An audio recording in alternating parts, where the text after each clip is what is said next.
राधे राधे। आप सभी को रक्षाबंधन की बहुत सारी शुभकामनाएं। इस रक्षाबंधन की शुभकामनाएं तो क्या अच्छे से दूं, पर ये अवश्य कहूँगी हृदय से कि 2021 का रक्षाबंधन आपके जीवन में बहुत अच्छा है। और इस रक्षाबंधन की बधाई इस रूप में मुझे देना अच्छा लग रहा है कि रक्षाबंधन जो एक त्यौहार है वो रक्षा का त्यौहार है, सुरक्षा का त्यौहार है। इस समय हम सबका भ्राता बनने की आवश्यकता है परमात्मा को कि हमारी रक्षा करे इस विपत्ति से, इस कोरोना की महामारी से पूरे विश्व की रक्षा करे। रक्षाबंधन का त्यौहार बहुत विशेष है और ये एक सात्विक त्यौहार है, बहुत पवित्र त्यौहार है। हमारे यहाँ जो त्योहारों की परंपरा है, एक दिन नियुक्त करते हैं हम लोग कि आज का दिन इसके लिए है ताकि खुशियाँ बिखर सकें। इस संसार में जो कुछ भी है वो प्रेम और भावना है। आप किसी भी व्यक्ति के जीवन में देख लो, अगर उसके जीवन से प्रेम और भावनाओं का ताना बाना हटा दिया जाए तो उस व्यक्ति के जीवन में कुछ नहीं रह जाएगा, वो एक जीवित लाश है। भावनाओं के, इस प्रेम के, इस बिखराव को बनाए रखने के लिए हमारे देश ने बहुत पहले से प्रयास किया है। हालांकि विदेश से भी प्रयास हुए हैं, तभी तो वो वन डे मनाते हैं, कभी मदर्स डे, कभी फ्रेंडशिप डे, कभी फ्लावर डे आदि आदि। वो अपने ढंग से मनाते हैं, खुशियों को बिखेरने का एक बहाना है। तो हमारे यहाँ किसी ने हमारी सुरक्षा करी, जो हमारी रक्षा करते हैं, जो हमारे लिए चिंता करते हैं, हम उनके प्रेम को कैसे व्यक्त करें, उसके प्रति प्रेम को कैसे व्यक्त करें। तो एक सात्विक प्रेम का त्यौहार है ये रक्षाबंधन। रक्षाबंधन आरंभ वहाँ से हुआ जब संतों में बैठक चल रही थी कि कौन सा देवता अहंकार मुक्त है, और भृगु ऋषि को ये दायित्व दिया गया कि जाके पता करो। तो भृगु ऋषि गए और उन्होंने पता किया। पता कैसे किया कि भोले बाबा को तो माने अपशब्द कहने लगे, ब्रह्मा जी को भी ऐसे, और भगवान नारायण के तो वक्ष पर ही जाकर के लात का प्रहार कर दिया। तो चूँकि लक्ष्मी जी भृगु पुत्री हैं, ख्याति ऋषि की ख्याति की बेटी हैं, भृगु ऋषि की पुत्री हैं, तो अपनी माँ ख्याति से कहकर कि आज पिता ने ठीक नहीं किया है और उन्होंने मेरे स्वामी के वक्ष पर प्रहार किया है जो मुझे स्वीकार्य नहीं है, इसीलिए मैं अब भृगुपुत्री नहीं कहलाना चाहती। वो समुद्र में अपने आप को विलीन कर गई और एक बहुत लंबे समय तक ब्रह्मांड ने दरिद्रता का सामना किया। फिर बहुत प्रार्थनाओं के बाद समुद्र मंथन हुआ। समुद्र मंथन हुआ, भगवान स्वयं उसमें कूर्म अवतार लेकर के प्रकट हुए और भगवती श्री लक्ष्मी जी का प्राकट्य हुआ।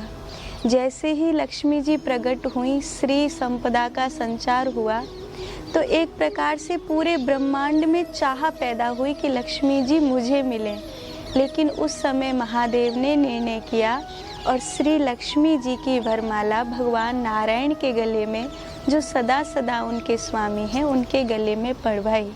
तो लक्ष्मी जी ने उसी क्षण कहा था कि हे देव, सबने चाह करी मेरी, लेकिन आपने मेरे प्रति जो एक दायित्व होता है, उचित दायित्व जो होता है एक नारी के प्रति, वो आपने निभाया है और मुझे मेरे स्वामी से मिलवाया। आज पूरे ब्रह्मांड से आपने मेरी रक्षा करी है, आज से आप मेरे भ्राता हो। ऐसा कहकर लक्ष्मी जी ने महादेव को भ्राता कहा, और जैसे ही लक्ष्मी जी ने महादेव को भ्राता कहा तो महादेव बहुत प्रसन्न हुए और आज से आप मेरी बहन हैं, ऐसा कहकर उनका कंठ अवरुद्ध हो गया और वो गदगद कंठ होकर बोले कि जब कोई बहन अपने भाई के प्रति प्रेम व्यक्त करेगी तो कुछ न कुछ उसके बदले में भाई को भी देना पड़ेगा। पर मैं तो वैरागी हूँ और तुम श्री की संपदा की देवी हो, आपके पास तो सब कुछ है, मेरे पास तो ऐसा कुछ भी नहीं है जो मैं आपको दे सकूं। तो कहा कि लोग मुझे महादेव कहते हैं। ये जो शब्द है महानता का, ये मेरे लिए विभूषित किया गया है। आज से मैं ये शब्द आपको देता हूँ और आज से आप केवल लक्ष्मी नहीं, आज से आप महालक्ष्मी कहलाएंगी। तो महादेव ने ये भेंट दी श्री लक्ष्मी जी को। उसके बाद ये भ्राता और बहन की परंपरा चल पड़ी। बाद में जब श्री सती को आवश्यकता पड़ी महादेव से मिलन की, तब भगवान नारायण ने भ्राता होने का कर्तव्य निभाया और श्री सती जी को महादेव से मिलवाया। बाद में पार्वती जी के संबंध में भी यही आता है। इसीलिए कहते हैं, देवताओं ने स्तुति भी करी, देव देव महादेव करुणा सागरम प्रभु त्वं पिता जगताम ताता सती माता खिलस्य च। माने हम जगत के पिता महादेव को और जगत की माता श्री सती को प्रणाम करते हैं। सती श्यामा है और भगवान नारायण भी श्याम है। भगवान महादेव गोरे हैं और श्री लक्ष्मी जी भी गोरी हैं। इसलिए कहते हैं लक्ष्मी जी और महादेव बहन भाई हैं और श्री सती और भगवान नारायण बहन भाई हैं, ऐसा माना जाता है। यही परंपरा फिर आगे चली। एक समय की बात है, आपने कथा सुनी है, जब राजा बलि ने तीनों त्रिलोकी को नाप लिया था और वामन भगवान गए और भिक्षा के बहाने ही 3 पग धरती मांगी। 2 पग में राजा बलि का सब कुछ नाप लिया उन्होंने और तीसरा पग राजा बलि के मस्तक पर रखा। प्रसन्न होकर के भगवान ने स्वयं राजा बलि से वरदान मांगने को कहा और राजा बलि ने अपने महल में द्वार पर रहने के लिए वामन भगवान से आग्रह किया। भगवान सदा के लिए राजा बलि के द्वार पर रह गए और इस तरह बैकुंठ सूना हुआ। लक्ष्मी जी भगवान को ढूंढते हुए चली तो एक साधारण साध्वी के रूप में लक्ष्मी जी घूम रही थीं। तो राजा बलि की जो पत्नी है विंध्यावली, उन्होंने श्री लक्ष्मी जी को साध्वी के स्वरूप में देखा। हालांकि उन्होंने पहचाना नहीं था कि ये लक्ष्मी जी हैं, पर एक तेजस्वी साध्वी हैं। तो वो उनको अपने घर ले आई, आतिथ्य किया, बहुत सम्मान किया, स्वागत किया, घर में रखा। और उन्हीं दिनों चर्चा हो रही थी, राजा बलि की सुरक्षा पर बहुत बड़ा प्रश्न चिन्ह खड़ा हुआ था। तो साध्वी के रूप में है लक्ष्मी जी और उन्हीं के सामने ये चर्चा हो रही है कि राजा बलि की सुरक्षा कैसे करी जाए। और इस समय लगता नहीं है कि राजा बलि स्वस्थ रह पाएंगे।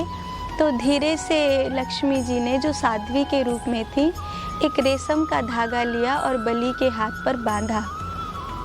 येन बद्धो बलि राजा दानवेंद्र महाबला, हे दानियों में श्रेष्ठ, मैं ये धागा बांधकर तुम्हें आशीर्वाद देती हूँ कि तुम्हारी सदा सुरक्षा रहे। और यहाँ से वो जो दिन था जिस दिन ये घटना घटी, वो दिन था श्रावण की पूर्णमासी का दिन।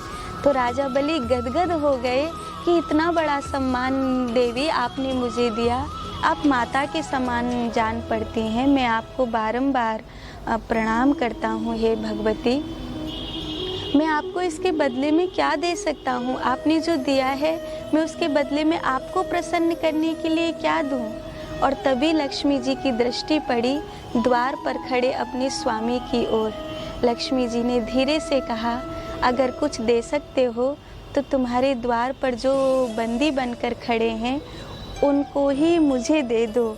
और जैसे ही ये कहा, तुरंत राजा बलि पहचान गए कि ये साध्वी कोई साध्वी नहीं है, वस्तुतः ये श्री लक्ष्मी हैं जो अपने नारायण को प्राप्त करने के लिए आई हैं। राजा बलि ने ठगासा होकर कहा था, मैं वचन दे चुका हूँ, दे तो दूंगा, लेकिन क्या ये मेरे साथ अन्याय नहीं है कि मैंने सब कुछ खोकर भगवान को पाया और आप मुझसे भगवान को छीन कर ले जा रही हैं? तब वामन भगवान ने कहा, एक रूप से ये सत्य है कि लक्ष्मी जी के साथ मैं जा रहा हूँ, पर एक रूप से सदा तुम्हारे पास रहूँगा और तुम्हारे वंश में भी कभी श्री की संपदा की कमी नहीं होगी। लक्ष्मी जी ने ऐसा वरदान दिया।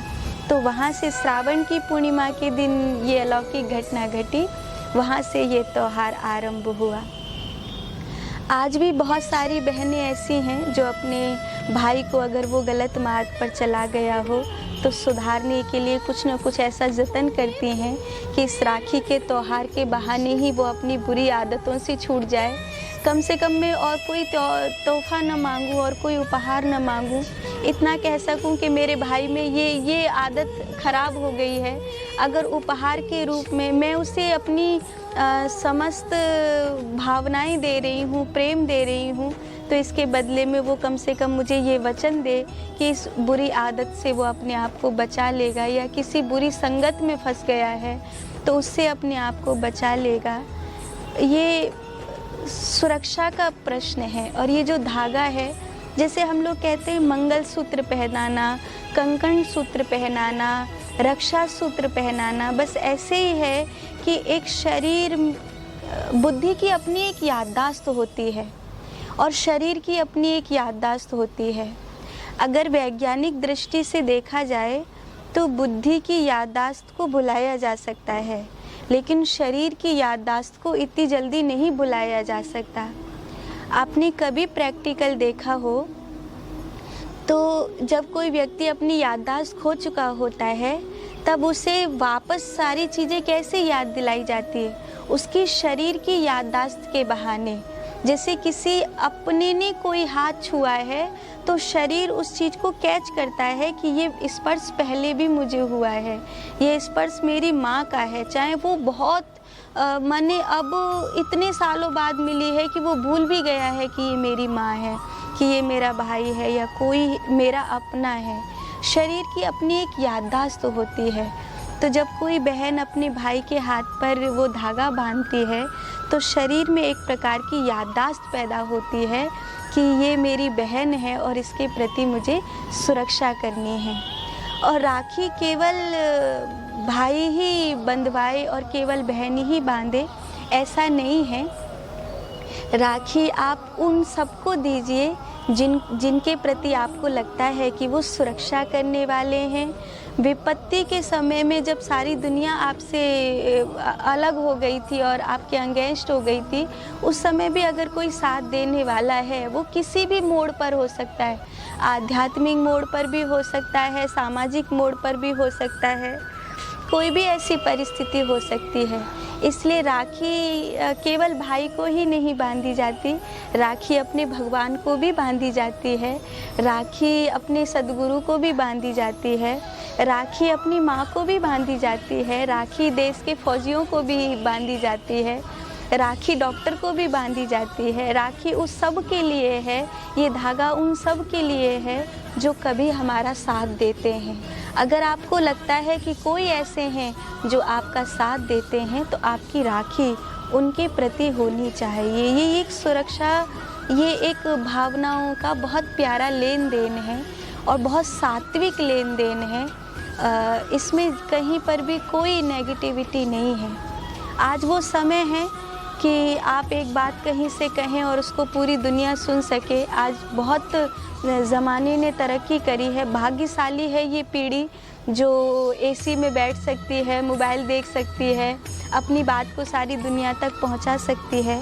तो इस रक्षाबंधन पर एक सन्यासी होने के नाते मैं आपको शुभकामना दूंगी। और ये जो समय है ये कोरोना काल है और मेरी एक आपसे प्रार्थना है कि अगर मेरी भावनात्मक राखी इस वीडियो के द्वारा आप तक पहुंच रही हो तो इतना अवश्य करिएगा कि जो भी नेगेटिव चीज़ सोशल मीडिया पर प्रसारित हो रही है, आप उसको रोक तो नहीं सकते, पर अच्छी चीज़ों की बाढ़ सोशल मीडिया पर ज़रूर ला सकते हैं। हालांकि उल्टे लोग तो कभी सुधरेंगे नहीं। अगर ऐसी चीज़ है हमारे पास कि एक व्यक्ति कोई बात कहे तो पूरी दुनिया उसे सुन सके, तो हमें ये तय करना चाहिए कि हमारे पास ऐसा क्या है जिसे हमें सारी दुनिया को सुनाना है। तो अगर गलत लोग कुछ गलत चीज़ें परोस रहे हैं तो मेरी आपसे प्रार्थना है कि इतनी अच्छाई को परोसिए, इतनी अच्छाई की बाढ़ लाइए इस रक्षाबंधन पर। अगर आप कुछ अच्छा कर पाते हैं और घर में बैठे हैं, काम तो इस समय ज़्यादा आपके पास है नहीं, पर अगर कुछ अच्छा कर पाते हैं तो मैं आपसे प्रार्थना करती हूँ कि आप अपनी ओर से पूरी दुनिया के लिए, समाज के लिए कुछ अच्छा संदेश हो सकता है तो वो अवश्य दीजिए। मैं मेरी ओर से, माँ कृपा फाउंडेशन की ओर से आप सभी को इस रक्षाबंधन की बहुत सारी शुभकामनाएं देती हूँ। परमात्मा आपके जीवन में मंगल लाए, सुरक्षा लाए, आप स्वस्थ रहें और सुरक्षित रहें। इसी मंगल कामना के साथ राधे राधे।